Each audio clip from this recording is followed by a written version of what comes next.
Hello, welcome back to my channel. അപ്പം ഞാൻ പറഞ്ഞ പോലെ തന്നെ ഇന്ന് നമ്മൾ പൊന്നുംകുരിശ് മുത്തപ്പനെ കാണാൻ പോവാണ് കേട്ടോ. മലയാറ്റൂർ മല കയറാൻ പോവാണ്. അപ്പോൾ ഒരു സേഫ്റ്റിക്ക് മാലയും കൊലുസൊക്കെ ഊരി വെച്ചിട്ട് പോയാൽ മതി എന്ന് ഡോൺ ചേട്ടൻ പറഞ്ഞു. ഞാൻ രാവിലെ തന്നെ ഊരി വെച്ചു. ഡിമ്പിൾ ഇറങ്ങാൻ നേരത്താണ് കേട്ടോ ഊരി. അങ്ങനെ ദേ ചായയൊക്കെ മമ്മി ഇട്ട് വെച്ചിട്ടുണ്ടായിരുന്നു. ചായ കുടിച്ച് വീട്ടിൽ നിന്ന് ഇറങ്ങി. ഡോൺ ചേട്ടന് നല്ല ടെൻഷനായിരുന്നു കേട്ടോ. എങ്ങനെ ഞങ്ങൾ കയറാൻ പറ്റുമോ?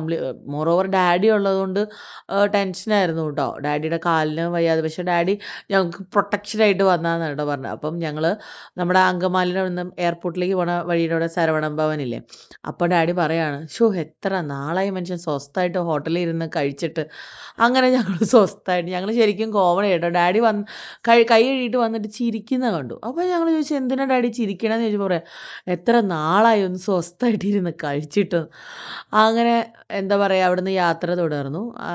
നമ്മളിപ്പോൾ എനിക്ക് സ്ഥിരം ഒരു ചേട്ടനെ കിട്ടിയിട്ടുണ്ട് കേട്ടോ. നമ്മൾ വണ്ടി എവിടെയെങ്കിലും പോകണമെങ്കിൽ ആളെ ഒന്ന് കോൺടാക്ട് ചെയ്ത ആൾ വണ്ടിയൊക്കെ റെഡിയാക്കി സെറ്റാക്കി തരും കേട്ടോ. ഭയങ്കര സന്തോഷമായി.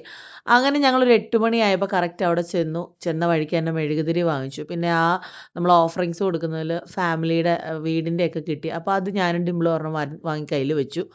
ഞാൻ ഓൾറെഡി മലയാറ്റൂർ പോയിട്ടുള്ളതാണ്. അപ്പം ഡിംപിളിന് പോയിട്ടില്ലാത്തതുകൊണ്ട് ആദ്യത്തെ സ്ഥലം എത്താൻ തന്നെ കുറേ കഷ്ടപ്പെട്ടു. മൂന്നാമത്തെ സ്ഥലം വരെ കുറച്ച് ബുദ്ധിമുട്ടാണെന്ന് ഞാൻ ഓൾറെഡി പറഞ്ഞിട്ടുണ്ടായിരുന്നു. അങ്ങനെ എന്താ പറയുക, ഒരുപാട് നാളത്തെ ആഗ്രഹം സാധിച്ചു. കുറേ പേര് പറഞ്ഞിരുന്നു മുത്തപ്പനെ കാണാൻ, മുത്തപ്പൻ്റെ വിളി വന്നാലേ നമുക്ക് പോകാൻ പറ്റുള്ളൂ എന്ന്. അത് സത്യമാണ് കേട്ടോ. 6 വർഷമായി ഞാൻ തൃശ്ശൂർ വന്നിട്ട്. ഈ അടുത്ത് കിടന്നിട്ട് ഇന്ന് വരെ എനിക്ക് അവിടെ പോകാനോ മല കയറാനോ സാധിച്ചിട്ടില്ല. പക്ഷേ ഈ വർഷമാണ് അതിന് ഒരു സമയം കിട്ടിയത്. ഭയങ്കര സന്തോഷമായി കേട്ടോ. അത് കംപ്ലീറ്റ് ചെയ്യാൻ പറ്റിയതിലാണ് മുകളിലെത്തി. അതാണ് ഏറ്റവും വലിയ സന്തോഷം കേട്ടോ.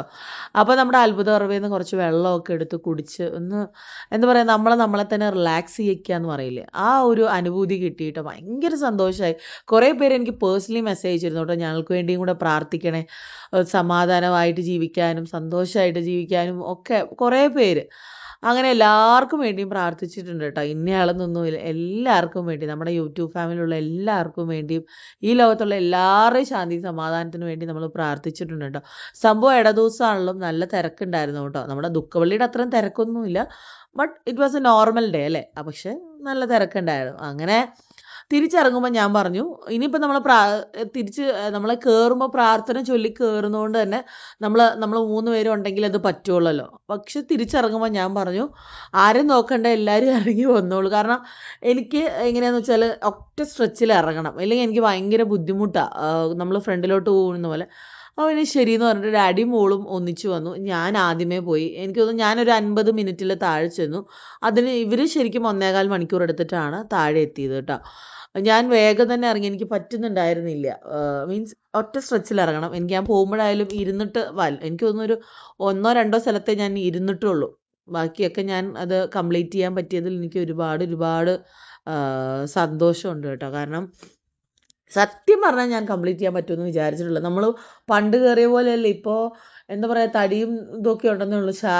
ഇപ്പം എനിക്ക് കയറി ഇറങ്ങി വന്നപ്പോൾ ഓക്കെ നമുക്ക് പറ്റും. പിന്നെ നമ്മൾ കുറേ കാര്യങ്ങൾ ബാക്കപ്പ് ചെയ്യുന്നതുകൊണ്ടാണ് ഒന്നും പറ്റാത്തതെന്ന് മനസ്സിലായി കേട്ടോ. വീഡിയോ റിപ്പീറ്റ് വന്നിട്ടുണ്ട്, ക്ഷമിക്കുക കേട്ടോ. പിന്നെ ഞങ്ങൾ ഇറങ്ങി വന്നിട്ട് ഭക്ഷണം കഴിച്ചിരുന്നു കേട്ടോ. നമ്മൾ ആ കയറുന്ന എൻട്രൻസ് കണ്ടില്ല, അതിൻ്റെ റൈറ്റ് സൈഡിൽ തന്നെ നിങ്ങൾക്ക് ഒരു കട കാണാൻ പറ്റും. ഞങ്ങൾ വലിയ പ്രതീക്ഷയിലൊന്നും അല്ല കയറിയത്. കാരണം വിശപ്പ് മാറ്റുക എന്നുള്ളത്, പിന്നെ രാത്രി ആയല്ലോ, ഫുഡ് കിട്ടാതെ വന്നാലും ബുദ്ധിമുട്ടാവുമല്ലോ എന്ന് വിചാരിച്ചിട്ടാണ് നമ്മൾ അവിടെ കയറാം എന്ന് വിചാരിച്ചത് കേട്ടോ. അതായത് ആ കയറുന്ന തന്നെ റൈറ്റ് സൈഡിലെ ആദ്യത്തെ കടയാണേ. ഞാൻ കാണിച്ചു തരാം കേട്ടോ. അമ്മച്ചീസ് കിച്ചണാന്ന് തോന്നുന്നു. എല്ലാ ഫുഡും ഉണ്ട് കേട്ടോ. ഇതാണ് ആ കട. ഈ കുട്ടീനെ മിസ്സാക്കണം കേട്ടോ. നല്ല അടിപൊളിയാണ്. ഒരാളെ വന്നാൽ എങ്ങനെ വെൽക്കം ചെയ്യണം, ആൾക്ക് ഭക്ഷണം കൊടുക്കണമെന്ന് കൃത്യമായിട്ട് അറിയാം കേട്ടോ. അപ്പോൾ അവന് മനസ്സിലായി ഞാൻ വീഡിയോ എടുക്കാമെന്ന്. പക്ഷെ നമ്മൾ വ്ളോഗേഴ്സ് ആണെന്നൊന്നും അവന് അറിയില്ല കേട്ടോ. അപ്പോൾ ഇതാണ് ആ കട. അമ്മാസ് കിച്ചൺ, അമ്മച്ചീസ് അല്ല, അമ്മാസ് കിച്ചൺ. ഒട്ടും മിസ്സാക്കണ്ട. നല്ല അടിപൊളി ഫുഡ് ഏത് പാതിരാത്രിയിലും അവിടെ കിട്ടും കേട്ടോ. ഞാൻ പേഴ്സണലി എനിക്ക് ഭയങ്കര ഇഷ്ടമായി. ഭയങ്കര അഫോർഡബിൾ ആയിട്ട് ഞങ്ങൾ ഇത്രയും പേര് കഴിച്ചിട്ട് 245 രൂപ സംതിങ്ങേ ആയിട്ടുള്ളൂ. അതും പൊറോട്ട, ഡബിൾ ഓംലെറ്റ്, കാപ്പിയൊക്കെ കുടിച്ചു, വെള്ളം കുടിച്ചു. എന്നിട്ടും അത്രേ റേറ്റ് ആയുള്ളൂ കേട്ടോ. അപ്പം അങ്ങനെ മുത്തപ്പനെ കുറേ വർഷം കൂടി കണ്ടു കേട്ടോ. ഒരുപാട് സന്തോഷമായി എനിക്ക്.